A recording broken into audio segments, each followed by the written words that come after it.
নাটোরের বড়াইগ্রাম থেকে ৫ নারী ছিনতাইকারীকে আটক করে পুলিশে সোপর্দ করেছে স্থানীয় জনগণ। মঙ্গলবার সকালে উপজেলার বনপাড়া বাজার এলাকা থেকে তাদের আটক করা হয়।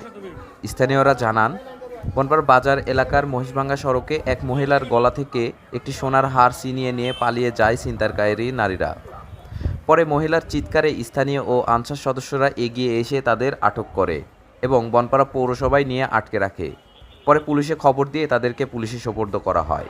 আটককৃতরা হলেন ময়মনসিংহ জেলার বর্দিকান্দি থানার সোনাতলা ইটখোলা গ্রামের মৃত শরীফুল ইসলামের মেয়ে নাদিরা, হবিগঞ্জ জেলার লাখাই থানার বামন গ্রামের আওয়াল হোসেনের স্ত্রী পারভিন, একই এলাকার মৃত আলমগীর হোসেনের স্ত্রী কুলসুম বেগম, একই এলাকার রমজান আলীর স্ত্রী মালা ও শাহ আলমের স্ত্রী মিনা।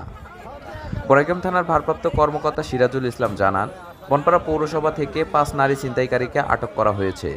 তাদের মধ্যে একজন গর্ভবতীও রয়েছেন। নীতিমালা অনুসরণ করে তাদের বিরুদ্ধে আইনি ব্যবস্থা গ্রহণ করা হবে।